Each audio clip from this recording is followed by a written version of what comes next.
BLM Kerala Tamil Nadu Pondicherry. നമസ്കാരം. M5 ലൈവിലേക്ക് സ്വാഗതം. പരിസ്ഥിതി ലോല പ്രദേശങ്ങളുടെ ശുപാർശ പിൻവലിക്കണമെന്ന കേരളത്തിന്റെ ആവശ്യത്തിന് തിരിച്ചടി. പശ്ചിമഘട്ട സംരക്ഷണത്തിനായുള്ള കസ്തൂരി രംഗൻ സമിതിയുടെ ശുപാർശയിൽ വിട്ടുവീഴ്ച വേണ്ടെന്ന നിലപാട് കേന്ദ്ര സർക്കാർ തീരുമാനിച്ചതായി സൂചന. ഇടുക്കി, വയനാട് ജില്ലകളിലെ 31 വില്ലേജുകളെ പരിസ്ഥിതി ലോല പരിധിയിൽ നിന്ന് പൂർണ്ണമായും ഒഴിവാക്കണമെന്ന കേരളത്തിന്റെ ആവശ്യം വിദഗ്ധ സമിതി തള്ളിയതായാണ് സൂചന. 2024 കേന്ദ്രം പുറപ്പെടുവിച്ച കരട് വിജ്ഞാപനത്തിൽ കേരളത്തിലെ 131 വില്ലേജുകളിലായി 9993.7 ചതുരശ്ര കിലോമീറ്റർ പ്രദേശമാണ് പരിസ്ഥിതി ദുർബല പ്രദേശമായി പ്രഖ്യാപിച്ചത്. എന്നാൽ ഈ പരിധി 8590.69 ചതുരശ്ര കിലോമീറ്ററായി ചുരുക്കണം എന്നാണ് കേരളം ആവശ്യപ്പെട്ടത്.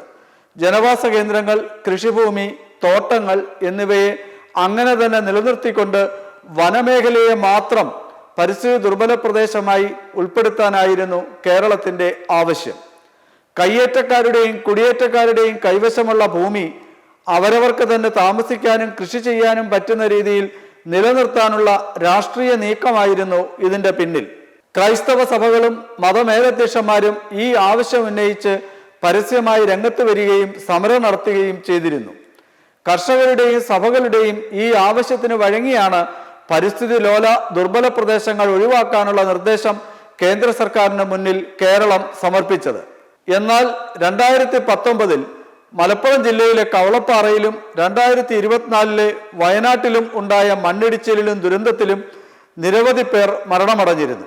പശ്ചിമഘട്ടത്തിലെ മനുഷ്യ ഇടപെടലുകളാണ് ദുരന്തത്തിന് പിന്നിലെന്ന പരിസ്ഥിതി വിദഗ്ധരുടെയും ശാസ്ത്രജ്ഞരുടെയും അഭിപ്രായത്തിന് പ്രാമുഖ്യം കിട്ടുകയും അവരുടെ ശുപാർശകൾ കേന്ദ്രം പരിഗണിക്കുകയും ചെയ്ത സാഹചര്യത്തിലാണ് ഇപ്പോഴത്തെ തീരുമാനം.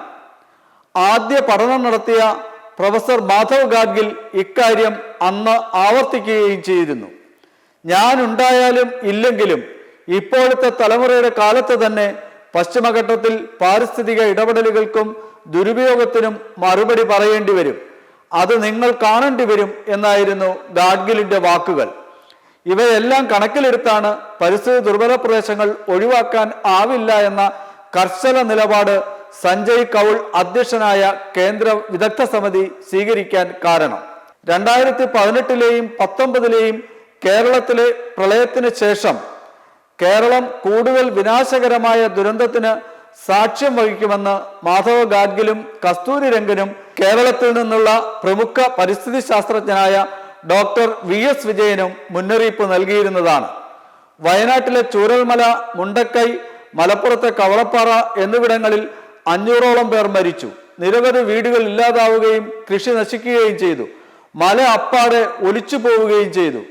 2018-19 പ്രളയങ്ങളിൽ 2.5 ലക്ഷം പേർ അഭയാർത്ഥി ക്യാമ്പുകളിലെത്തി. ആയിരക്കണക്കിന് പാർപ്പിടങ്ങളാണ് നഷ്ടമായത്. ലോകബാങ്ക് സഹായത്തോടെ 36,500 കോടി രൂപയുടെ കേരള പുനർനിർമ്മാണം നടപ്പാക്കിയെങ്കിലും ഒരു ഓഫീസ് തുറന്നതല്ലാതെ മറ്റൊന്നും നടന്നതായി ഇതുവരെയും അറിവില്ല. പശ്ചിമഘട്ടത്തിലെ ഖനനം പൂർണ്ണമായും നിരോധിക്കണമെന്നും മനുഷ്യന്റെ ഇടപെടലുകൾ കുറയ്ക്കണമെന്നും സ്വാഭാവിക വനം നിലനിർത്തണമെന്നും ആനത്താരകൾ തനത് രീതിയിൽ തന്നെ തുടരാൻ അനുവദിക്കണമെന്നും ജൈവ ആവാസ വ്യവസ്ഥയിൽ മനുഷ്യ ഇടപെടൽ ഉണ്ടാകരുതെന്നും ശുപാർശ ചെയ്തിരുന്നു. ഗാഡ്ഗിലിന്റെ ശുപാർശയ്ക്കെതിരെ ദക്ഷിണ ഭാരതത്തിൽ ഏറ്റവും കൂടുതൽ പ്രതിഷേധമുയർന്നത് കേരളത്തിലായിരുന്നു. വനമേഖലയിൽ കടന്നുകയറിയ ക്രൈസ്തവ സഭകൾ ഒറ്റക്കെട്ടായി രംഗത്തെത്തി. ഗാഡ്ഗിൽ റിപ്പോർട്ടിനെ അനുകൂലിച്ച PT തോമസിനെതിരെ സഭകൾ അതിനിശിതമായ പരാമർശങ്ങളാണ് നടത്തിയത്. ജീവിച്ചിരിക്കുമ്പോൾ തന്നെ PT തോമസിന്റെ ശവമഞ്ചവുമായി സഭയുടെ നേതൃത്വത്തിൽ പ്രകടനം നടത്തി. ക്രൈസ്തവ സഭകളുടെയും മറ്റും സമ്മർദ്ദത്തിന് രാഷ്ട്രീയ നേതൃത്വവും മുന്നണികളും വഴങ്ങിയതാണ് കസ്തൂരി രംഗം റിപ്പോർട്ടിലും വെള്ളം ചേർക്കാൻ ആവശ്യപ്പെട്ട് കേന്ദ്ര സർക്കാരിനെ സമീപിക്കാൻ കാരണം. ഇതിന്റെ 2ാം ഭാഗം അടുത്ത ദിവസം കാണാം. BLM കേരള തമിഴ്നാട് പോണ്ടിച്ചേരി.